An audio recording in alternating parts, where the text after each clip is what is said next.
ক্ষমতায় থাকাকালীন সময়ে নিজের রাজনৈতিক শক্তির অপব্যবহার করে দেশের বেশ কিছু জমি হাতিয়ে নেওয়ার অভিযোগ উঠে সাবেক প্রধানমন্ত্রী শেখ হাসিনার বিরুদ্ধে।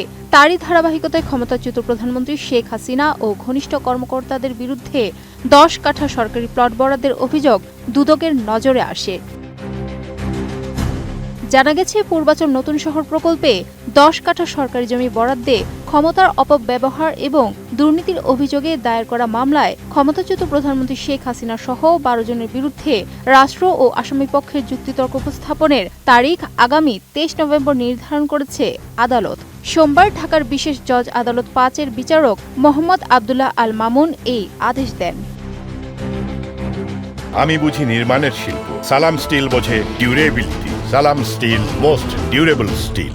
এদিন ছিল আসামিদের আত্মপক্ষ সমর্থনের নির্ধারিত সময়, কিন্তু আদালতে উপস্থিত থাকা একমাত্র আসামি খুরশিদ আলম জানান, নিজের পক্ষে কোনো সাফাই সাক্ষী তিনি পেশ করবেন না এবং লিখিত বক্তব্য জমা দেবেন না। অন্যদিকে মামলার প্রধান আসামি শেখ হাসিনা সহ বাকি 11 আসামি পলাতক থাকায় কেউই আত্মপক্ষ সমর্থনে হাজির হননি।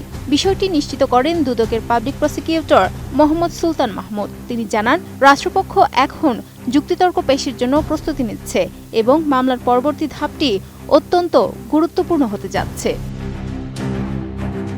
মামলার অভিযোগ থেকে জানা যায়, গত 14 জানুয়ারি দুর্নীতি দমন কমিশন দুদকের উপপরিচালক সালাউদ্দিন ক্ষমতার অপব্যবহার করে পূর্বাচল নতুন শহর প্রকল্পে 10 কাঠার সরকারি প্লট বরাদ্দ নেওয়ার অভিযোগে তৎকালীন প্রধানমন্ত্রী শেখ হাসিনা সহ 8 জনের বিরুদ্ধে মামলাটি করেন।